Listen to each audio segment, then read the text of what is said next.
Hey folks, Little J, the Rideshare Goober here with today's Pearl Snap of Wisdom. Today I want to talk about something that rideshare drivers seem to avoid like the plague, and it's going to be inevitable, especially if you work nights like I do. And that's going to be when you've got drunks in the car, they may, well, puke. There's going to be some who do it. And if they vomit in your car, and they make a mess, first thing you need to do is take pictures of the entire mess in the car before you touch anything, before you clean anything up. Don't even take the floor mats out. Take a picture of those on the ground. Take a picture of them while they're in the car and send that to the service you're using, Uber, Lyft, whatever, to request a cleanup fee. They'll evaluate and decide what type of cleanup fee the mess is going to be worth to you. However, you can avoid that. Now, of course, be sure to clean it up as quickly as you can so it doesn't make your car smell bad. And if you're smart at all, you've got something like this that you can use to restore how your car smells after you've cleaned it up. And if you're smart, you've also got some cleaning supplies in the car for when that happens. But to avoid that situation, carrying barf bags. A lot of rideshare drivers do that. However, I've noticed most of them carry a grocery sack from, Walmart, Kroger, whatever. Grocery sacks are a terrible idea. For one thing, a drunk who's going to vomit very rarely knows they're going to vomit. If you were to even ask them, they'd say, no, I'm fine. They don't get a warning before they throw up. They're just either not aware or whatever. They just don't know.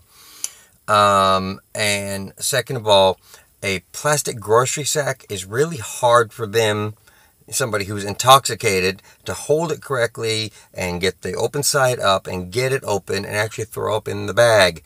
They're going to miss and end up making a mess anyway. Or a lot of time those bags have little holes in them. Most of those bags are not real well made and rugged. I mean, you go to the grocery and buy 10 bags of groceries, and you look at those bags, 9 out of those 10 bags are going to have a little pinhole in it. Don't let somebody try to throw up out the window of the car. That's going to go down the crack of the window and make a mess inside the door, make your window get messy every time you roll it out. It's going to make the car stink. Got to tear the door panel apart to fix it. If you're not handy enough to tear apart the door panel to clean it, then you got to pay someone to do it. That's going to be expensive. A lot of time they'll ask you to pull over so they can throw up. You probably don't have enough time at that point to get slowed down and pulled over, if there's even a safe place to pull over.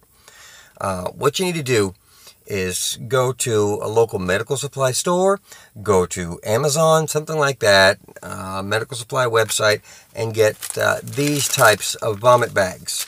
They've got this nice rigid ring where they'll get a good hold of it and they can aim in there real easily. And they also hold a lot. Of course, they're going to be well made so they don't leak. They're a little bit expensive, but not bad. Buying them locally, I think they're $6 or $7 for half a dozen of them. I'm sure they're less online.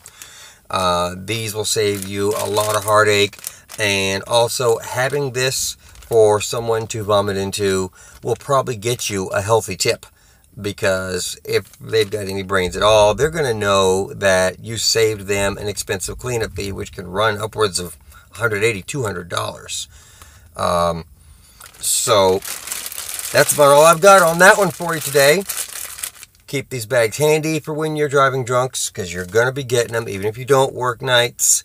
Don't let them throw up out the window. If they ask you to pull over, keep the bag handy, hand it to them quickly. Don't try to use grocery sacks. That's today's Pearl Snap of Wisdom. I'm Little J, and remember, the bolo makes it better.